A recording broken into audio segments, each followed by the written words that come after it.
आदित्य ने अपनी आंखें खोलकर उसे देखा और कहा, अगर उसने भाई को हर्ट किया तो मैं भी भूल जाऊंगा कि वो भाभी का भाई है, उज्जवल आंटी का बेटा है। मिसेस सिद्धांत की छत्र छाया में पला बड़ा है ना, इसलिए उनकी तरह हुआ है। अनंत ने कहा। भाई ने कुछ नहीं कहा, इसका मतलब तो यही है कि ओजन ने अपने अंदर की सारी भड़ास निकालकर खत्म कर दी, जो उसने इतने दिनों तक अंदर दबा रखा था। उसका गुस्सा खत्म हो गया। आदित्य ने कहा, आई होप सो ऐसा ही हो, वरना मैं तो हूं ही। मैंने अच्छे अच्छों की अक्ल ठिकाने लगाई है। ये क्या चीज है? उसकी बात सुनकर अनंत मुस्कुराई और झुककर उसके माथे को चूम लिया।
रहा था। उसने बेड पर लेटते हुए कहा, पहले आप अपने कपड़े बदल लो। अश्वथ ने कहा, मैं बाद में चेंज कर लूंगा। उसने उसे आंखें दिखाईं। वो जल्दी से अपने कपड़े लेकर बाथरूम में घुस गया। वो अपनी उंगलियों से अपने माथे को दबा रही थी। वो जल्दी से कपड़े बदल कर आया। टिया बेड पर लेटी हुई थी। वो किनारे पर बैठ गया और उसके सिर को अपनी गोद में रखा और उसका सिर दबाने लगा। उसने अपनी आंखें बंद कर ली थीं। उसने आंखें बंद किए ही कहा, आपने अभी तक अपनी मेडिसिन नहीं ली है ना? मेरा सिर दबाने के चक्कर में आप मेडिसिन लेना मत भूलना। अश्वथ ने कहा, मैं अपनी मेडिसिन लेना नहीं भूलूंगा। मैं इतना भी लापरवाह नहीं हूं। फिर मुझे याद दिलाने के लिए तुम हो ना। टिया ने कहा, आप दूसरों को मेडिसिन खिला सकते हो, लेकिन जब खुद की बारी आती है आपको नानी याद आ जाती है। आप सच में अपनी मेडिसिन लेना मत भूलना। अश्वथ ने कहा, हाँ मेरी माँ। टिया ने कहा, मैं आपकी माँ नहीं हूँ, इसलिए मुझे माँ तो मत कहिए। अश्वथ ने कहा, हाँ मुझे पता है तुम मेरे बच्चों की माँ हो। टिया ने कहा, अच्छा उसके अलावा कुछ नहीं हूँ? अश्वथ ने जानबूझकर कहा, मेरे बच्चों की ही तो माँ हो, और क्या हो? टिया ने अपनी आंखें खोलकर उसे देखा और कहा, मैं आपकी बीवी भी हूँ। अश्वथ ने कहा, हाँ बहुत ही खूबसूरत और भोली बीवी हो। उसने सिर झुकाकर उसके फोरहेड पर अपने होंठ रख दिए। फिर उसके सिर की मसाज करने लगा। उसके सिर दबाने और दवाई के असर से उसे आराम मिल रहा था। उसने मुस्कुराते हुए कहा, अगर पहले पता होता कि आप इतना अच्छा हेड मसाज करते हो तो सिर दर्द होने पर मेडिसिन लेने की जगह आपसे ही हेड मसाज करवा लेती। अश्वथ ने कहा, तुम्हें आज पता चल रहा है कि तुम्हारा पति इतना अच्छा हेड मसाज भी करता है? टिया ने कहा, आपने मेरा सिर कभी नहीं दबाया तो मुझे पता ही नहीं था। आज पता चला कि आप तो एक्सपर्ट हो। फिर उसने शरारत से कहा, आप ना अपना आर्यन कॉर्पोरेशन छोड़ दो और हेड मसाज का काम शुरू कर दो। अश्वथ के हाथ रुक गए। वो उसे देखने लगा।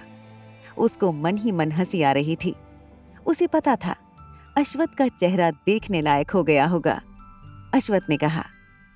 मन ही मन मेरी हालत पर हंस रही हो ना? टिया ने नहीं में सिर हिला दिया, पर वो अपनी हंसी को नहीं छुपा पाई। वो हंसने लगी। वो उसे घूर कर देखने लगा। टिया ने उसे देखा जो सीरियस था। वो चुप हो गई और बोली, मेरा वो मतलब नहीं था, आप गुस्सा मत करिए। उसे सीरियस देखकर वो भी संजीदा हो गई थी। उसका चेहरा देखकर वो हंसते हुए बोला, तुम मेरी असिस्टेंट बन जाना, ठीक है? तुम्हें भी हेड मसाज करना सिखा दूंगा। फिर तुम अपनी पेंटिंग्स की जगह यही करना। नहीं, हेड मसाज के साथ साथ पेंटिंग भी करना। वो उसे घूर कर देखने लगी और बोली, मुझे किसी का हेड मसाज नहीं करना। मैंने आपका न जाने कितनी दफा सिर दबाया है, आपने तो मुझे कभी ऐसा नहीं कहा। उल्टा आप तो बस आराम से आंखें बंद करके सो जाते हो। उसने शिकायत की। अश्वथ ने कहा, तो तुम्हें नींद नहीं आ रही है? मुझे तो लगा था मैं इतना अच्छा हेड मसाज दे रहा हूं तो तुम्हें नींद आ जाएगी और तुम सुबह उठकर बोलोगी, आपके हाथों में जादू है। मुझे तो सीधे नींद ही आ गई। टिया ने कहा, नींद तो तब आएगी ना जब आप मुझे सोने दोगे। आप तो मुझसे बातें कर रहे हो। अश्वथ ने कहा, ठीक है, मैं बात नहीं कर रहा हूं, तुम चुपचाप सो जाओ। टिया ने अपनी आंखें बंद कर लीं। अश्वथ ने पूछा, ठीक लग रहा है या नहीं ये तो बताओ, वरना मैं सारी रात तुम्हारा सर दबाता रह जाऊंगा। टिया ने कहा, क्यों, आप पूरी रात मेरा सर नहीं दबा सकते? अश्वथ ने कहा, मैं तुम्हारी सेवा कर सकता हूं, लेकिन मेरी जान, बाद में तुम मुझे ही डांट लगाओगी। मैं रात भर क्यों जाग रहा था, इसलिए बताओ तुम्हें अच्छा लग रहा है या नहीं? टिया ने कहा, अब ठीक लग रहा है, आप अपनी मेडिसिन लीजिए। अश्वथ ने पूछा, सच में ठीक लग रहा है ना, या फिर तुम झूठ बोल रही हो? टिया ने कहा, आपके सिर की कसम, अब पहले से ठीक लग रहा है। हाँ, अब तो मुझे नींद भी आ रही है। उसने अपनी हथेली मुंह पर रखी और उबासी ली। अश्वथ ने कहा, ठीक है, तुम सो जाओ।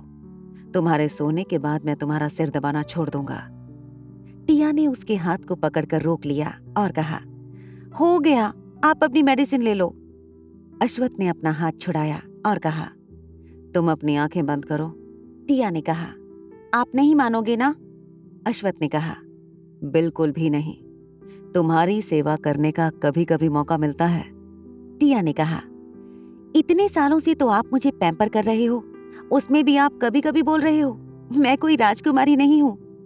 अश्वथ ने कहा, हाँ, तुम राजकुमारी नहीं हो, क्योंकि तुम तो मेरी रानी हो ना। जैसे ही उसने ये सुना, उसने झट से अपनी आंखें खोलकर उसे देखा। उसने पूछा, आपने अभी क्या कहा? अश्वथ ने जानबूझकर अनजान बनते हुए कहा, मैंने क्या कहा? टिया ने कहा, आप अनजान मत बनो, अभी आपने मुझे रानी कहा। अश्वथ ने कहा, जब तुमने सुन लिया तो दोबारा क्यों पूछ रही हो? हाँ, तो मैंने कुछ गलत कहा क्या? You are my queen, you know. Tia ने हंसते हुए कहा, वेपन किंग की queen, am I right? Ashwath ने कहा, ये भी सही है। मुझे तो लगा था कि तुम ये कहोगी, अश्वथ आर्यन की क्वीन। टिया ने कहा, वैसे आपने जो कहा वो भी ठीक है, पर मैंने जो कहा वो ज्यादा बेटर है ना?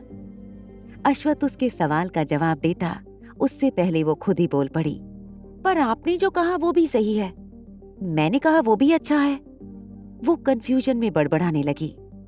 अश्वथ उसकी बड़बड़ सुन रहा था और मुस्कुरा रहा था। जब वो कंफ्यूजन में बड़बड़ाने लगती है तो बहुत क्यूट लगती थी।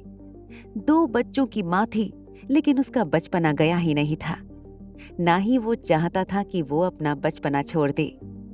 टिया चुप हो गई। अश्वथ ने कहा, तुमने डिसाइड कर लिया? टिया का चेहरा सीरियस हो गया था। उसने कहा, ये बात छोड़िए, मैं बहुत देर से आपसे पूछना चाहती थी, लेकिन पहले मुझे लगा कि कोई बात नहीं है, लेकिन अब लग रहा है कि अभ्रम भाई आपको ऐसे ही हैंडल करने की बात नहीं कह रहे थे। क्या बात है? मैंने डाइनिंग टेबल पर भी देखा था, ओजन का बिहेवियर आपके लिए बदला हुआ था। मेरे जाने के बाद आप दोनों के बीच कोई लड़ाई हुई है? वो नाराज हो गया है? अश्वथ ने नॉर्मल टोन में कहा, इतने सारे सवाल, सबका जवाब एक ही है। हमारे बीच कोई लड़ाई नहीं हुई है। टिया ने पूछा। फिर उसका बिहेवियर थोड़ा अलग क्यों लग रहा था? आप कुछ मत छुपाना। अश्वथ ने उसे देखा। वो सीरियस हो गया था। वो उसके चेहरे को देख रही थी। उसके चेहरे की संजीदगी को देखकर उसे भी महसूस हुआ कि जरूर कोई बात हुई थी। उसने कहा, मतलब आप दोनों के बीच जरूर कोई कहा सुनी हुई होगी। ये लड़का भी ना, मुझे पता है, जरूर उसी ने आपको कुछ कहा होगा। वो बिल्कुल पापा पर गया है। अश्वथ ने कोई जवाब नहीं दिया। टिया ने कहा, उसने आपको क्या कहा है? उसकी खैर नहीं, उसे चप्पल से मारूंगी। अश्वथ ने कहा, तुम्हें सच में जानना है उसने क्या कहा है? वो उसके जवाब का इंतजार कर रही थी। अश्वथ ने उसे देखा। उसने रहस्यमय ढंग से कहा, बोलो ना जान, तुम्हें सच में जानना है क्या? टिया ने कहा, हाँ मुझे सच में जानना है, आप सस्पेंस क्रिएट मत करो। अश्वथ ने कहा, तुम्हारे भाई ने मुझे धमकी दी है। जैसे ही उसने ये सुना, वो हड़बड़ाकर उठकर बैठ गई और बोली, क्या? वो उसकी तरफ पलट कर बैठ गई और बोली, उसने आपको धमकी दी और आपने चुपचाप सुन लिया? आप अश्वथ आर्यन हो। अश्वथ ने कहा, परिवार के मामले में मैं अपने अहंकार को नहीं ला सकता। सबको पता है मैं अश्वथ आर्यन हूं। वैसे भी उसने बिल्कुल सही कहा, तो मैंने चुपचाप सुन लिया। टिया उसे देखने लगी और बोली, सीरियसली? अब तो मुझे सच में लग रहा है कि हम दोनों की सोल एक्सचेंज हो गई है। अश्वथ ने मुस्कुराते हुए कहा, ऐसा कुछ नहीं है, ज्यादा ड्रामे मत देखा करो। टिया ने कहा, तो ओजन ने आपको धमकी दी और आप मुस्कुरा रहे हो? अब उसने धमकी में आपको कोई जोक तो नहीं सुनाया होगा जिसे याद करके आपको हंसी आ रही है? कभी कभी आपको समझाना बहुत मुश्किल हो जाता है। अब आप जल्दी से मेडिसिन लो। वो बेड से उतर गई और उसकी सारी मेडिसिन लेकर आई और उसके हाथ में दे दी। फिर जग से ग्लास में पानी डाला और उसे थमा दिया। अश्वथ ने मेडिसिन मुंह में डाली और ग्लास होठों से लगा लिया। मेडिसिन को निगलने के बाद उसने कहा, तुम्हारे प्यारे बड़े भैया ने तुम्हें लेकर ही धमकी दी है। अगर तुम्हें कभी मेरी वजह से प्रॉब्लम हुई तो वो तुम्हें मुझसे दूर ले जाएगा। वो मुंह खोलकर उसे देखने लगी। अश्वथ ने पानी का गिलास साइड में टेबल पर रखा और उसे ढक दिया। टिया भौचक्की खड़ी थी। उसने अपना हाथ आगे बढ़ाया और उसे बेड पर खींच लिया। वो झटके के साथ बेड पर आ गिरी। अश्वथ ने उसे अपने बगल में लिटाया और उसकी आंखों को अपने हाथ से बंद करते हुए कहा, ज्यादा मत सोचो, वो तुम्हारा ही भाई है, बस तुम्हारे पापा पर गया है। मुझे उसकी बातों का बुरा नहीं लगा, क्योंकि उसने जो भी कहा सब सच कहा।